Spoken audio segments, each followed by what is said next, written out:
Efesios. Hemos visto bastante y apenas vamos en el capítulo 2. Esta es una de las cartas o epístolas desde la prisión, porque Pablo la escribió cuando estaba preso a esta iglesia de Éfeso que conocía muy bien y amaba mucho también. Entonces estuvimos en el capítulo 1 y luego la semana anterior Connie estuvo en el capítulo 2, en la primera parte del capítulo 2, y lo que Connie estaba haciendo era exaltando a Cristo Jesús en esa parte del capítulo. Yo quiero que continuemos hoy tomando o retomando el versículo 10 de este capítulo 2 de Efesios, y luego continuemos hasta el 22, que es el final del capítulo. En primer lugar, dice aquí, voy a leer el versículo 10, Pablo dice, porque somos hechura suya, creados en Cristo Jesús para hacer buenas obras, las cuales Dios preparó de antemano para que anduviéramos en ellas. Y luego continúa en el 11, por tanto, recuerden que en otro tiempo ustedes los gentiles en la carne, que son llamados incircuncisión, por la tal llamada circuncisión hecha en la carne por manos humanas. Recuerden que en ese tiempo ustedes estaban separados de Cristo, excluidos de la ciudadanía de Israel, extraños a los pactos de la promesa, sin tener esperanza y sin Dios en el mundo. Pero ahora en Cristo Jesús, ustedes que en otro tiempo estaban lejos, han sido acercados por la sangre de Cristo. Porque Él mismo es nuestra paz y de ambos pueblos hizo uno, derribando la pared intermedia de separación, poniendo fin a la enemistad en su carne, la ley de los mandamientos expresados en ordenanzas, para crear en Él mismo de los dos un nuevo hombre, estableciendo así la paz. Y para reconciliar con Dios a los dos en un cuerpo por medio de la cruz, habiendo dado muerte en ella a la enemistad.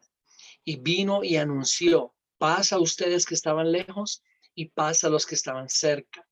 Porque por medio de Cristo los unos y los otros tenemos nuestra entrada al Padre en un mismo espíritu.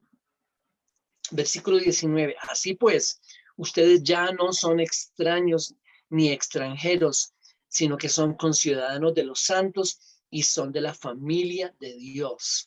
Están edificados sobre el fundamento de los apóstoles y profetas, siendo Cristo Jesús mismo la piedra angular, en quien todo el edificio bien ajustado va creciendo para ser un templo santo en el Señor. En Cristo también ustedes son juntamente edificados para morada de Dios en el Espíritu. Entonces, como dije, queremos iniciar en el versículo 10, que dice, porque somos hechura suya, creados en Cristo Jesús para hacer buenas obras, las cuales Dios preparó de antemano para que anduviéramos en ellas.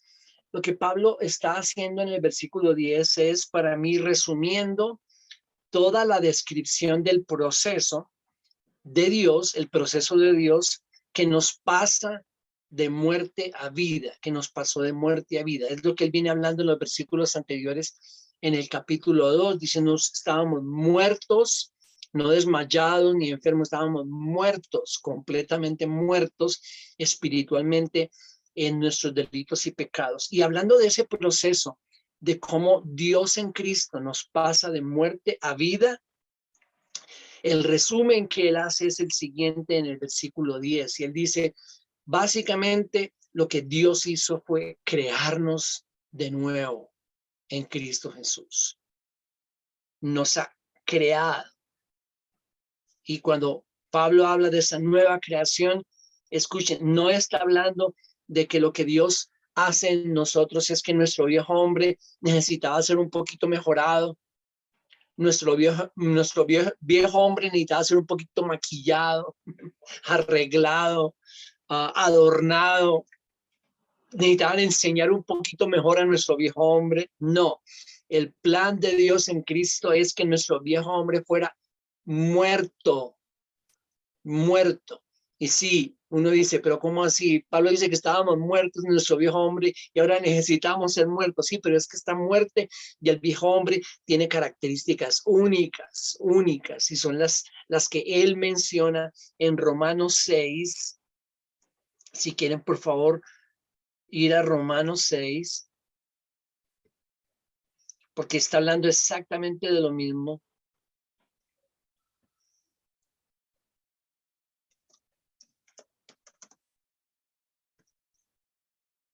Y miren ahí en Romanos 6,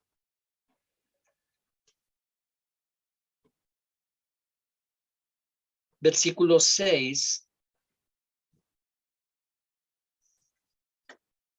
en adelante, dice Romanos 6:6, sabemos esto, que nuestro viejo hombre fue crucificado. Ahí está, crucificado. No necesitaba ni ser mejorado un poquito, ni maquillado, ni adornado. Necesitaba ser muerto, crucificado. Nuestro viejo hombre fue crucificado con Cristo para que nuestro cuerpo de pecado fuera destruido, destruido, a fin de que ya no seamos esclavos del pecado, porque el que ha muerto ha sido libertado del pecado.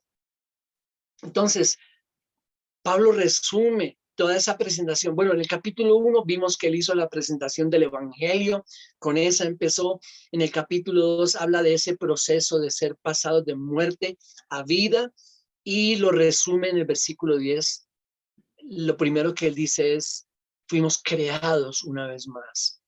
Pero la gran diferencia con esta creación de la que Pablo habla en el versículo 10 con la creación de Génesis es que esta creación de Efesios 2:10 es en Cristo Jesús, en Cristo Jesús. En el versículo 10 dice que no fuimos, ahora hablando de esta nueva vida, no fuimos resucitados con Cristo, uniéndolo con Romanos.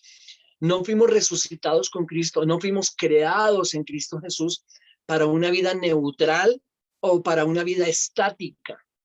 No, lo que Dios ha hecho es que en Cristo nos ha creado, en Cristo Jesús, para buenas obras. Dice, un momentito, yo había leído eso hace poquito, eso acerca de las obras. ¿Dónde fue que lo leí? ¿Dónde fue que lo leí? Pues en el versículo 9. Miramos el versículo 9 de Efesios 2 y en el versículo 9 le está diciendo no por obras para que nadie se gloríe, hablando de la salvación, hablando de esta gracia que hemos recibido. Dice, no es por obras, es por fe, es por gracia, no somos salvos por obras. En el versículo 9 y en el 10 está hablando de que fuimos creados en Cristo Jesús para buenas obras y aunque aparentemente hay una contradicción, por supuesto que no hay ninguna contradicción aquí. Él dice que fuimos creados en Cristo Jesús para buenas obras, las cuales Dios ya había preparado de antemano. Dios ya había preparado de antemano esas buenas obras para que nosotros, los que hemos pasado de muerte a vida y que hemos sido creados en Cristo, andemos en esas obras. ¿Cómo así? No por obras, pero ahora sí para obras. Entonces, no fuimos resucitados para una vida neutral o estática, sino una nueva vida marcada por buenas obras. Eso sí, fuimos creados en Cristo Jesús para una nueva vida marcada por buenas obras que Dios ya había preparado. ¿Se acuerdan en Efesios 1 que Pablo nos dijo que Él nos escogió en Cristo antes de la fundación del mundo? Él siempre continúa con la misma idea porque ese es el evangelio y el evangelio no cambia. Ahora dice que fuimos resucitados, creados en Cristo Jesús, no para una vida vacía o neutral o estática. Esta nueva vida nuestra en Cristo está marcada por buenas obras que Dios ya había preparado de antemano. Y cuando hablamos de esas buenas obras es lo que él va a hacer en la segunda parte de esta carta, en la segunda parte de este libro, que se va a dedicar a hablar de esas buenas obras en las que nosotros debemos andar si en verdad hemos resucitado con Cristo, si en verdad hemos sido creados en Cristo Jesús para buenas obras. Las buenas obras, estas buenas obras, son la expresión natural de la nueva vida que nosotros tenemos en Cristo. Son una expresión natural de esa nueva vida. Primero, la nueva vida. Primero, ser creados en Cristo Jesús. Primero, ser resucitados con Cristo. Todo eso viene primero, antes de las buenas obras. Entonces, las buenas obras son la expresión natural de esa nueva vida que tenemos en Cristo y se manifiestan con base en la gracia de Dios. Y por favor, mucha atención a esto. Estamos hablando de esas buenas obras que vienen después de que hemos sido pasados de muerte a vida, después de que hemos sido creados en Cristo Jesús. Ahora sí aparecen esas buenas obras como una expresión natural de esa nueva vida y se manifiestan con base en la gracia de Dios, es decir, esas buenas obras del versículo 10 no son nuestras en primera instancia. Son producidas por la gracia de Dios en nosotros, pero sin descartar la responsabilidad de cada uno de nosotros como individuos. Dice otra vez, esas buenas obras son una consecuencia de la salvación, no son la causa. Porque en el versículo 9 ya lo dijo muy claramente, la salvación no es por obras. Las obras nunca producen la salvación. La salvación que tenemos produce buenas obras. Son la expresión natural de la salvación. Pero esas buenas obras, en primer lugar, tienen su fundamento, se manifiestan con fundamento en la gracia de Dios. No somos nosotros. Pablo dijo, la gracia de Dios en mí, no yo. La gracia de Dios en mí. En primer lugar, el fundamento de esas buenas obras es la gracia de Dios. Pero no descartan para nada, no anulan para nada la responsabilidad de cada uno de nosotros. Vamos por un momento a Romanos 12. Vayan por favor a Romanos capítulo 12. Y en Romanos 12, Pablo está hablando de todas estas buenas obras. Si no sé si en su Biblia, pero aquí en la versión de las Américas, uno de los títulos que hay ahí dice nuestros deberes cristianos, nuestros deberes como cristianos. Y en verdad en todo el capítulo, él está hablando de la manifestación de esas buenas obras.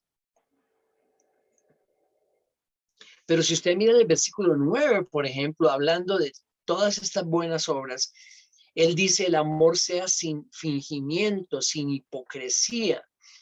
Y escuchen lo que dice, aborreciendo lo malo, aplicándose a lo bueno. Y ahí él está describiendo esta responsabilidad de cada uno de nosotros que no es descartada, no es anulada, invalidada por la gracia de Dios. Entonces, para decirlo una vez más, estas buenas obras tienen como fundamento la gracia de Dios, no somos nosotros, es la gracia de Dios. Pero esa gracia de Dios en ninguna manera anula la responsabilidad que cada uno de nosotros tenemos, porque una y otra vez, por ejemplo, en Romanos 12, él siempre está hablando de nosotros, somos llamados a hacer lo bueno. Él dice aquí en el versículo 9 que acabamos de leer, el amor se hace en hipocresía, aborrezcan lo malo, sí, ustedes tienen la responsabilidad de aborrecer lo malo y hacer lo bueno, aplíquense a lo bueno, júntense a lo bueno, sería otra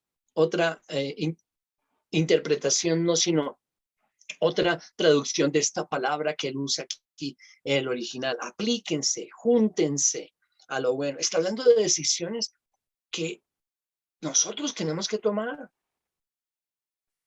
respecto a todas esas buenas obras. Si miran en el capítulo 12 al final, en el versículo 21, donde termina el capítulo, él dice, no sean vencidos por el mal, sino venzan el mal con el bien. No seas vencido por lo malo, sino vence con el mal el bien. Una vez más está hablando de esta responsabilidad de cada uno de nosotros. Para decirlo de otra manera, no podemos pretender o no podemos pensar que estas buenas obras, que son una expresión natural de la nueva vida que tenemos en Cristo, de esta nueva creación, de este nuevo hombre, como queramos llamarlo, simplemente se manifiestan por la gracia de Dios en nosotros como si nosotros fuéramos robots, máquinas. No nos damos cuenta cuando esas buenas obras se manifiestan. Esa no es la forma en que lo presenta el Nuevo Testamento. Esa no es la forma en que lo presenta Pablo en Romanos 12. Somos creados en Cristo Jesús para hacer buenas obras que Dios ya había preparado de antemano, que están en la segunda parte del libro de Efesios, expresada muchas de ellas, que están aquí en Romanos 12, por ejemplo, diciendo, cuando ustedes amen, no sean hipócritas, amen con sinceridad, y termina el capítulo diciendo, no sean vencidos por lo malo, venzan el mal con el bien. Entonces, la gracia de Dios es la que obra en nosotros, pero la gracia de Dios no anula la responsabilidad que tenemos cada uno de nosotros de hacer el bien, las decisiones que tomamos cada día. Cada día, y voy a terminar con esto esta parte, cada día somos llamados a hacer buenas obras, a amar, a perdonar, a ser pacientes los unos con los otros, benévolos los unos con los otros. Todas estas buenas obras que vamos a ver después en Efesios del capítulo 3, 4, 5 y 6.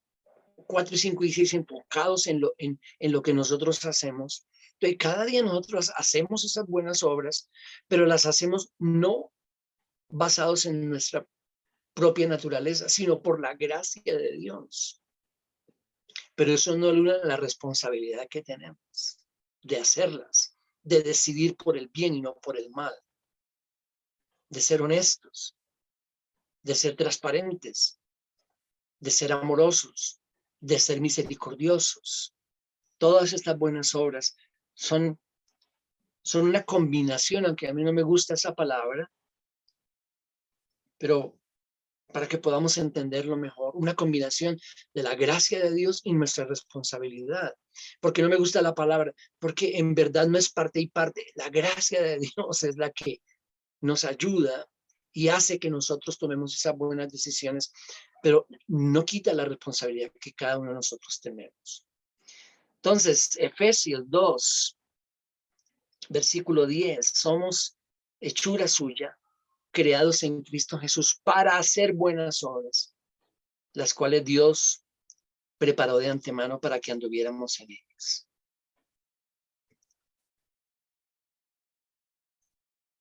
Ahora,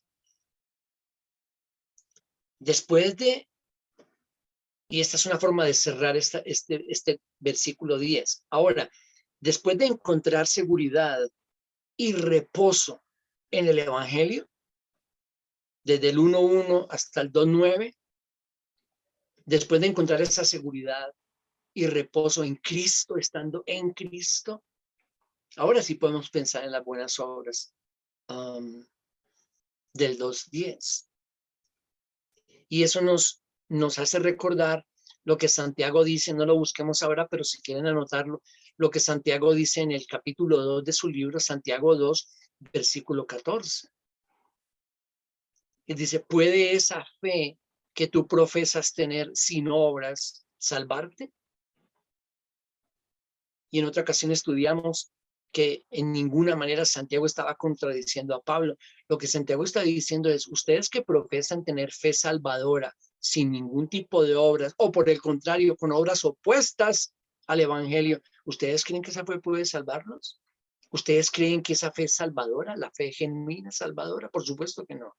porque la fe genuina salvadora, según Pablo en Efesios 2, manifiesta naturalmente que buenas obras, las cuales Dios preparó de antemano para que anduviésemos en ellas. Después de que Pablo termina de enfocarse en los individuos, que comenzó en el capítulo 2, versículo 1, hablando de cómo estamos muertos y después nos es dada vida en Cristo Jesús. Ahora él pasa de enfocarse en los individuos, pasa a enfocarse en dos comunidades. Esas dos comunidades fueron formadas en el Antiguo Testamento. Y esas dos comunidades se llaman los judíos en primer lugar y luego los gentiles. Judíos y gentiles.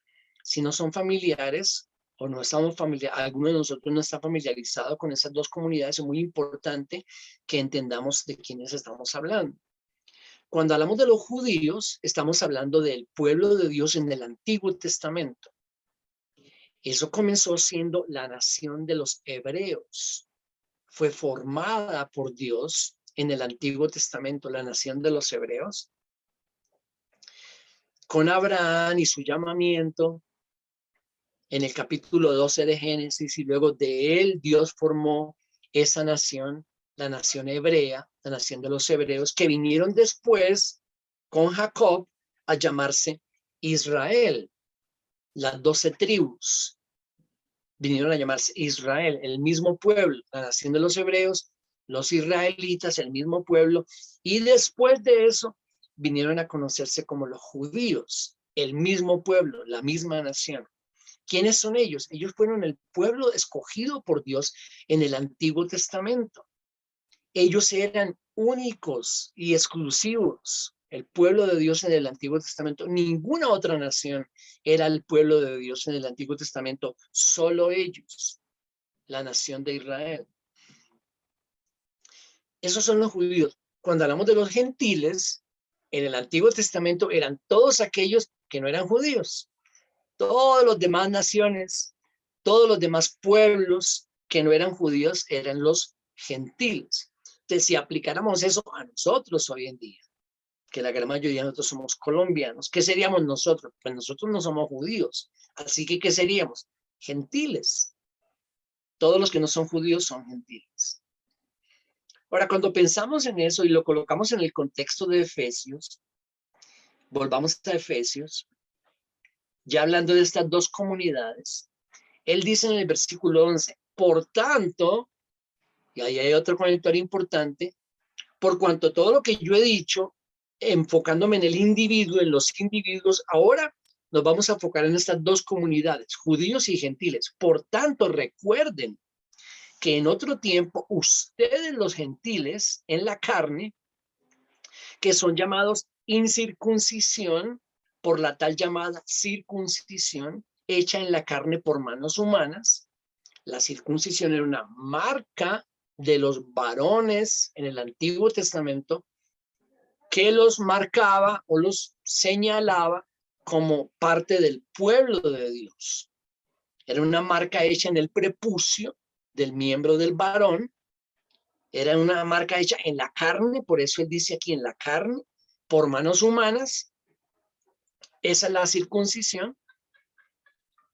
Y él dice, recuerden que ustedes los gentiles, que eran la incircuncisión, en ese tiempo ustedes estaban separados de Cristo, versículo 2, separados de Cristo, excluidos de la ciudadanía de Israel. Claro, no eran parte de Israel, no eran parte del pueblo de Dios. Extraños a los pactos de la promesa. ¿Por qué extraños a los pactos de la promesa? Porque todas esas promesas y esos pactos del Antiguo Testamento fueron hechos a Israel y no a otra nación. Sin tener esperanza y sin Dios en el mundo. Esa era la condición en el Antiguo Testamento, todos ustedes los gentiles.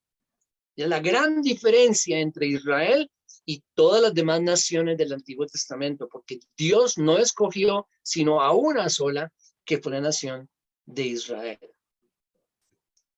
Pero llega el versículo 13 y él dice, pero ahora en Cristo, Nuevo Testamento, Ahora, en Cristo Jesús, ustedes, los gentiles, que en otro tiempo estaban lejos, han sido acercados por la sangre de Cristo. Y cuando él dice que los gentiles hemos sido acercados por la sangre de Cristo, él está hablando del nuevo pacto, en el Nuevo Testamento, del pacto que Cristo mismo selló con su sangre. Y solo recordemos esa ocasión cuando él, reunido con sus discípulos antes de ir a la cruz y de morir, él compartió el pan y el vino con ellos y levantó la copa y dijo: esta es mi sangre, la sangre del pacto, que yo siempre parafraseo diciendo: Jesús dijo, yo vengo a cumplir el pacto de Dios, el nuevo pacto, y mi sangre misma va a sellar este nuevo pacto de Dios con los hombres, el pacto de redención para la humanidad.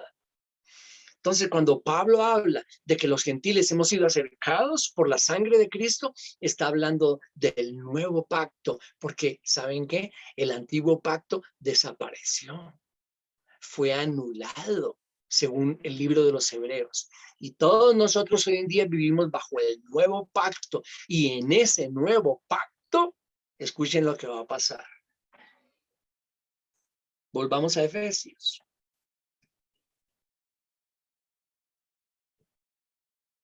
Entonces, en el 13, él dice que los que estábamos lejos hemos sido acercados por la sangre de Cristo. Versículo 14, porque él mismo es nuestra paz, y de ambos pueblos, ¿cuáles ambos pueblos? Judíos y gentiles.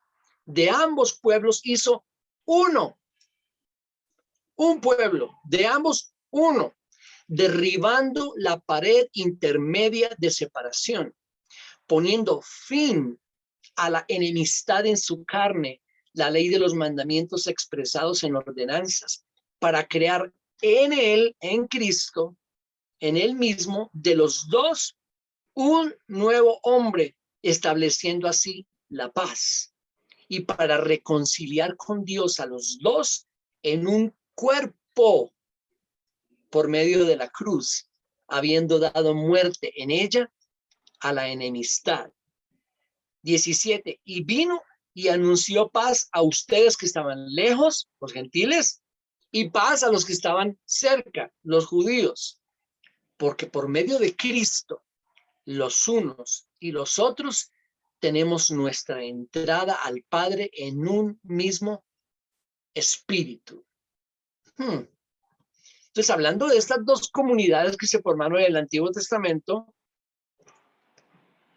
Pablo dice que Cristo Jesús y en Cristo ya no existen esos dos pueblos, ya no existen esas dos comunidades, ya no existen judíos y gentiles. Acabó, terminó.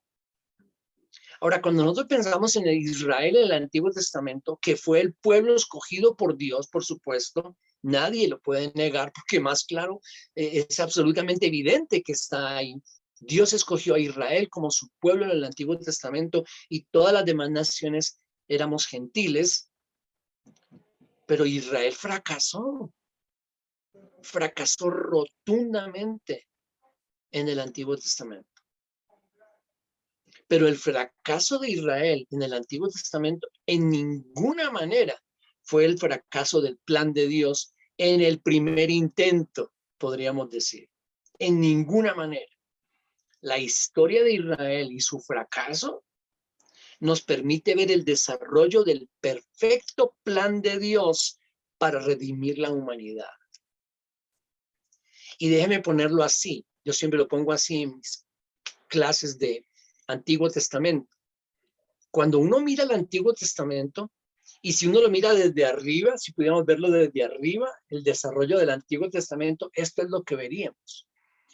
Dios va de lo general, la creación de todo el universo y la creación del hombre en general, y comienza a ir a lo particular. ¿Cómo? Del universo, de la creación de toda la raza humana. Después él se enfoca en una sola nación, la nación de los hebreos, es decir, el pueblo de Israel. Entonces, de lo general a lo particular, del universo a una familia, de toda la raza humana a la nación de los hebreos. Continúa el desarrollo del Antiguo Testamento y de esa nación de los hebreos, Dios se enfoca en una familia, la familia de David. Y tú lo puedes ver a través del desarrollo de la lectura del Antiguo Testamento, el universo, la nación de los hebreos, el pueblo de Israel, y una familia, la familia de David. ¿Y sabes por qué estaba enfocándose a Dios en esa familia, la familia de David? Porque de esa familia iba a venir el Salvador del mundo, Cristo Jesús. Hijo de David, ¿te acuerdan en el Nuevo Testamento, en los Evangelios? La historia del fracaso de Israel en el Antiguo Testamento, repito, en ninguna manera es el fracaso de Dios en su primer intento. Por el contrario, nos muestra el desarrollo del perfecto plan de Dios, que todo apuntaba, toda la historia del Antiguo Testamento apuntaba al nacimiento en el Nuevo Testamento de Cristo Jesús, que iba a venir de esa familia, que iba a venir de esa nación, porque él nació como un judío, todo enfocándose en el plan perfecto de Dios para la redención de la humanidad.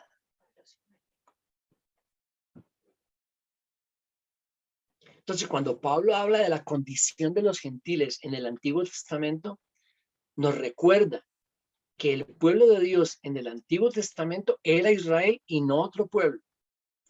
Es más, todo el que quería relacionarse con Dios, con Jehová, con Elohim en el Antiguo Testamento, ¿saben qué tenía que hacer? Hacerse judío. No había otra forma. Todo el que quería relacionarse con este Dios Jehová, con Yahvé, en el Antiguo Testamento, tenía que hacerse judío. Y cuando uno entiende eso, es cuando uno también entiende el por qué cuando llegamos al Nuevo Testamento y cuando llegamos a los Evangelios y al contexto donde Cristo nació, en la mentalidad de los judíos no había otra forma de poder relacionarse con Dios. Tenían que hacerse judíos porque los gentiles estaban excluidos. Tanto que, y eso es solamente para mostrar una ilustración que nos ayuda a entender ese muro de separación del que Pablo está hablando en Efesios, cuán grande era, cuán fuerte era. En el templo que les construyó Herodes a los judíos en el Nuevo Testamento, ya estamos hablando del Nuevo Testamento, en el tiempo de Cristo, ellos tenían, Herodes les construyó un patio grande que quedaba afuera del templo, y ese patio grande era para todos los gentiles que querían venir a buscar al Dios de los judíos. Entonces, todo el que no fuera judío, sino que fuera de otra nacionalidad, podía venir al templo, podía participar de algunas liturgias y celebraciones que hacían ahí, pero tenía que quedarse en el patio de los gentiles. Porque para poder entrar al templo, tenían que ser judíos. Ningún gentil podía entrar al templo. Y en el patio de los gentiles, en las entradas del patio de los gentiles, ya para otro lugar del templo, tenían unos avisos que decían: si tú no eres judío, si tú eres gentil y pasas esta puerta, lo pagarás con tu vida. Te vamos a matar. Y estaban en serio. Estaban muy en serio. Ningún gentil podía atravesar esas puertas, tenían que quedarse todos en el patio de los gentiles. Entonces, cuando leemos en Efesios capítulo 2, quiero que vayamos una vez más a Efesios. Cuando en el versículo 14, Pablo dice que Cristo es nuestra paz y que de ambos pueblos, judíos y gentiles, Él hizo uno solo, derribando la pared intermedia de separación. Esa era una pared gigantesca en la mentalidad y en la formación de los judíos. Ellos estaban absolutamente convencidos, como lo están hasta el día de hoy, que ellos y solo ellos eran el pueblo escogido por Dios y nadie más. podía tener ese privilegio. Y si alguien quería ese privilegio, tenía que hacerse judío. Tenía que hacerse judío. Pero Pablo dice que esa pared cayó y fue derribada. La pared, la enemistad, esa división de los dos pueblos, dice él, cayó, fue derribada por Cristo en la cruz. Y muy claramente dice él aquí que de los dos pueblos hizo uno. Versículo 15, poniendo fin a la enemistad en su carne, la ley de los mandamientos expresados en ordenanzas, para crear en él mismo de los dos un nuevo hombre, estableciendo así la paz. Y para reconciliar con Dios a los dos en un cuerpo. Y me gusta que él use esa palabra, esa ilustración, un cuerpo, porque cuando Pablo habla del cuerpo en el Nuevo Testamento, siempre él habla de la iglesia. Primera de Corintios capítulo 12. Y en otras partes del Nuevo Testamento, cuando Pablo habla del cuerpo de Cristo, él habla de la iglesia. Entonces, básicamente lo que le está diciendo aquí en Efesios es que ya no más judíos, ya no más gentiles en el Nuevo Testamento, y en Cristo hay un solo cuerpo que es la iglesia que le pertenece. Sin embargo, en nuestra realidad, en la historia de la iglesia y hasta el día de hoy, todavía muchos quieren hacer división y separación entre unos y otros, entre judíos y gentiles. En mis primeros años, después de que el Señor me encontró en la congregación donde yo comencé, eran muy comunes esas dos palabras, judíos y gentiles. Y también era muy clara la división que se hacía entre los unos y los otros. Estoy hablando de una iglesia cristiana de nuestro tiempo, de nuestra era, porque eso no fue hace mucho que yo comencé allá, hace 30 y tanto de años. En Cristo el muro de separación y la enemistad fueron derribados, pero muchos en el contexto de la historia de la iglesia hasta el día de hoy todavía quieren hacer esa separación, todavía quieren hacer esa división. Hay dos interpretaciones en este asunto. Escuchen cuáles son. Unos defienden la continuidad de Israel, es decir, Israel, el pueblo de Dios en el Antiguo Testamento, llega al Nuevo Testamento y para ellos, la primera interpretación, sigue Israel y la iglesia aparece. Entonces, hay dos, Israel y la iglesia, porque Israel venía del Antiguo Testamento como el pueblo de Dios. Entonces, para ellos viene Israel, el Antiguo Testamento, llega al Nuevo Testamento, continúa Israel y la iglesia. Entonces está Israel, el pueblo de Dios, más la iglesia. La segunda interpretación, la que defendemos personas como yo, es que viene Israel, el pueblo de Dios en el Antiguo Testamento, y llega Cristo y chao. Y desde mi perspectiva, Pablo está de acuerdo conmigo, o mejor, yo estoy de acuerdo con Pablo. Porque Pablo es muy claro en decir que eso terminó, esa división, esa parte del plan de Dios hasta ahí llegó. Y de los dos, Cristo hizo uno, la iglesia. Entonces, existen estas dos posiciones donde otros consideramos que ese Israel como pueblo de Dios terminó. Eso era para el Antiguo Testamento. En el Nuevo Testamento ya no más Israel, pueblo de Dios. Y solo tenemos la iglesia. Que los judíos pueden ser parte de, por supuesto.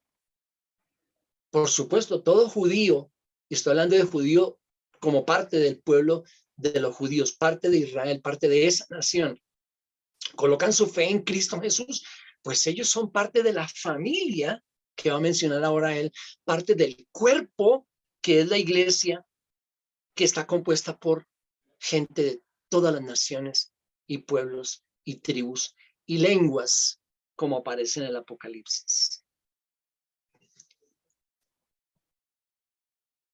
Podríamos gastar un muy buen tiempo hablando de cómo hoy en día todavía en la iglesia, en el contexto de la iglesia, se hace esa separación, pero de formas muy diversas, muy diversas. Israel es el pueblo de Dios, dicen, y por otro lado está la iglesia, pero todavía son el pueblo de Dios, todavía se habla de la tierra santa, la tierra de él es tierra santa. Todavía miles y yo diría millones de cristianos y evangélicos todavía compran bolsitas donde viene tierra de allá de Palestina, y tierra, estoy hablando de tierra, que la echan en una bolsita y vienen y la venden, y miles y millones compran esa tierra y me imagino que la tienen como agüero. Yo no sé para qué más la pueden comprar, porque es la tierra santa, es la tierra del pueblo de Dios. Y por supuesto los tours a Israel son muy famosos, y millones de cristianos quieren ir por lo menos una vez, dicen. Yo lo he escuchado de mucho, por lo menos una vez en la vida, ir a Israel, ir a la tierra santa, ir a la tierra del pueblo de Dios. Esa es una gran equivocación, por lo menos desde el punto de vista del Nuevo Testamento, de Pablo y de los que consideramos que ese muro y esa división terminó, y ahora solo el pueblo de Dios en el Nuevo Testamento es la iglesia. Volvamos a Efesios 2. Ahora, yo no creo que esté mal ir como turista a Israel. Si se tiene la oportunidad, pues da igual que ir a Austria o a Brasil o no sé, a cualquier lugar. No dudo que debe ser interesante pues estar ahí y recordar la historia bíblica. Me imagino que debe ser muy interesante. Yo jamás he estado, tampoco quiero ir a Israel, pero me imagino que para los que tienen la oportunidad pues debe ser bien bonito, ¿no? Pero una cosa es que sea bonito recordar todo en esa tierra donde ocurrió, porque si ocurrió allá, no me malinterpreten, por supuesto que ocurrió ahí. Los eventos bíblicos tienen lugar geográfico y fecha. Por supuesto que ocurrió. El gran problema es que, por ejemplo, hablando de uno, me imagino que los que han ido, y obviamente yo he leído al respecto, entonces van ahí que yo quiero ver la tumba donde fue sepultado el Señor, y hay como 8. Y de cada lugar que la Biblia menciona hay varios. No fue aquí, no fue aquí. ¿Quién puede decir cuál fue? Complicado. Entonces, volvemos a Efesios 2 para ir terminando. Versículo 19 dice: así pues, ustedes, gentiles, ya no son extraños, ya no son extranjeros. Esta palabra en el Antiguo Testamento se encuentra en muchas oportunidades, los extranjeros, los extraños. Ya no más, sino que son conciudadanos de los santos y miembros de la familia. Me gusta también, familia de Dios, la iglesia. ¿Cuál iglesia? ¿Mi denominación? No. ¿O mi congregación? No. Yo espero que tu congregación sea parte de la iglesia invisible, en el sentido de que está presente en todo el mundo, en todo el mundo. Me gusta cuando Pablo dice que conoce el Señor a los que son suyos. El Señor los conoce. Entonces podemos decir que cada congregación que se llame cristiana en el mundo en verdad lo es. No, por supuesto que no. Cada persona que se dice cristiana en el mundo en verdad lo es. No. Sin lugar a dudas, no. La misma escritura nos lo enseña. Vendrán muchos en mi nombre diciendo: pero ¿te acuerdas lo que nosotros hicimos? Y él les va a decir: ¿quiénes son ustedes? Pero la iglesia está compuesta por gente que le pertenece al Señor, le pertenecemos al Señor, que nos compró con su sangre, y Él sabe quiénes somos. Conoce el Señor a los que son suyos, y apártese de iniquidad todo aquel que invoca el nombre del Señor. Familia de Dios. Versículo 20. Estando edificados sobre el fundamento de los apóstoles y los profetas, siendo Cristo Jesús mismo la piedra angular, en quien todo el edificio, y Pablo no usó una ni dos, sino más de 3 ilustraciones para hablar de esta iglesia. En Efesios capítulo 2 ha hablado del cuerpo, ha hablado del hombre, ha hablado de la familia, todo hablando de lo mismo.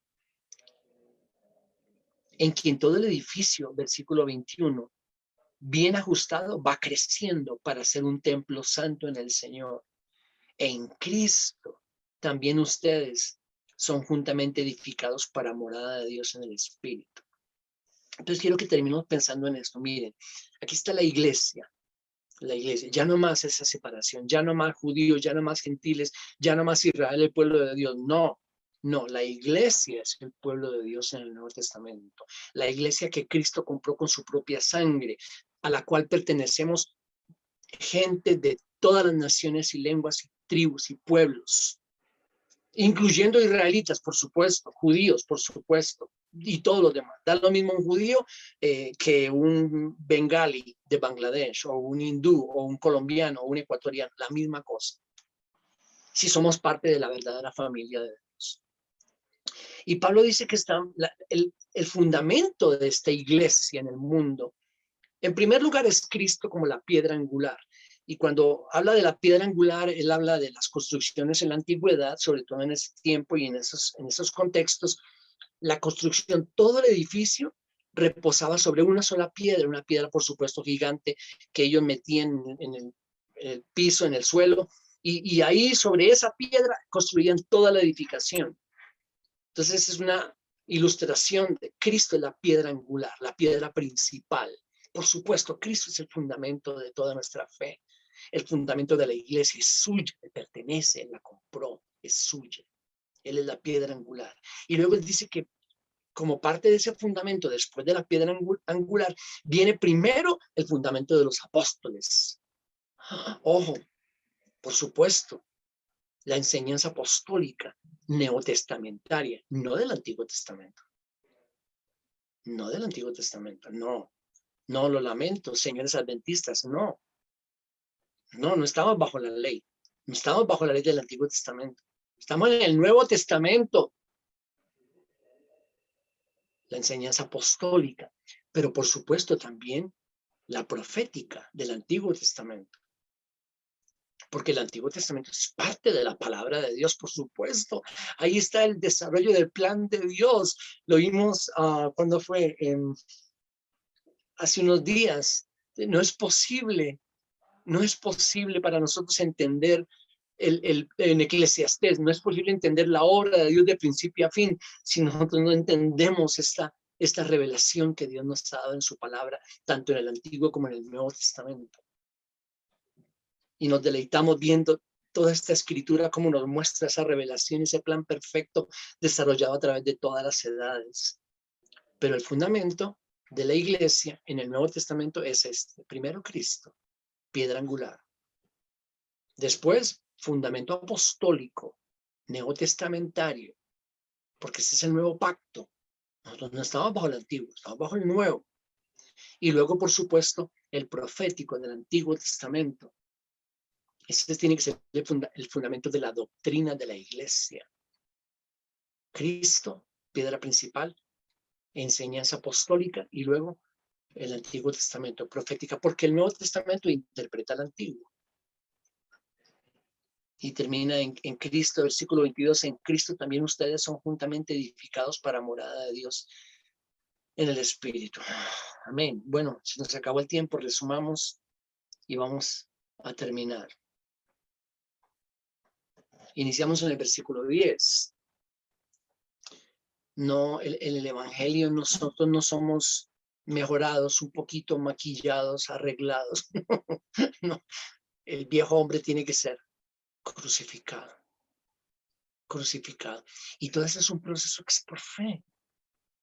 Por fe. Yo solamente por fe puedo decir como Pablo en Gálatas 2:20, con Cristo estoy juntamente crucificado. Ya no vivo yo, sino que Cristo vive en mí. Y lo que ahora vivo en la carne lo vivo en la fe del Hijo de Dios, el cual me amó y se entregó a sí mismo por mí. Solo por fe. Somos una nueva creación, creados en Cristo Jesús. Y luego viene para buenas obras. O como consecuencia, por supuesto, las buenas obras, de las que vamos a hablar mucho más en la segunda parte del libro de Efesios, capítulos 4, 5 y 6. Todas esas buenas obras, ¿cómo podemos nosotros vivir en ellas? Solo por la gracia de Dios.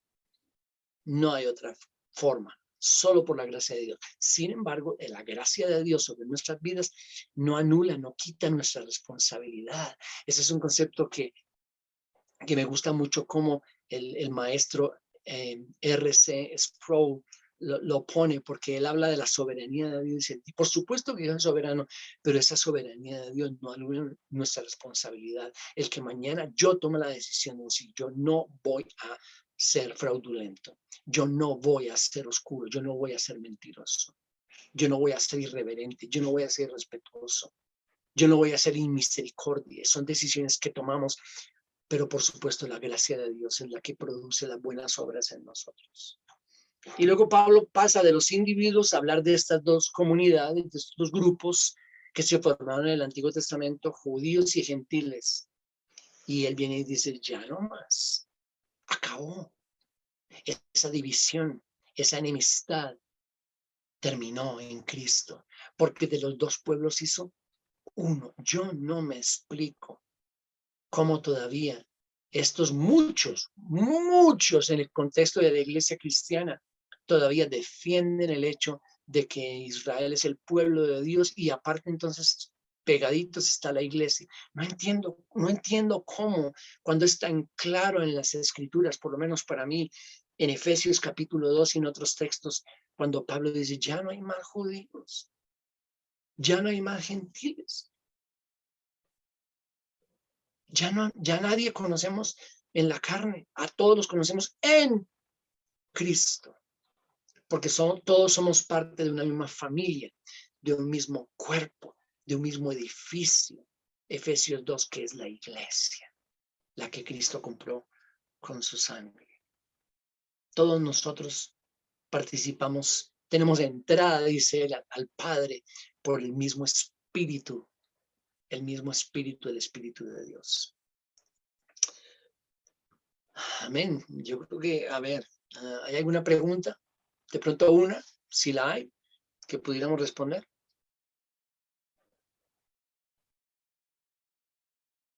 Que abra el micrófono a la persona y haga la pregunta o levante la mano o mueva las orejas de alguna forma. Dios les bendiga, Martín. Hola, bendiciones. Martín, la pregunta mía es, o sea, que Israel no es Tierra Santa. No, Jimmy, no según las escrituras. Todo es el lenguaje del Antiguo Testamento. Ya no hay más tierras santas. La iglesia, que es el cuerpo de Cristo, es la familia compuesta por los santos. Todos nosotros en Cristo, la Biblia nos llama santos, porque Él nos ha santificado. Pero no, la Israel no es tierra santa. No lo enseña así el Nuevo Testamento. Amén, varón, Dios le bendiga. Amén. Una más. Nos queda minuto y medio antes de que Milena nos corte la comunicación. Gracias, Milena, por tu trabajo. Víctor.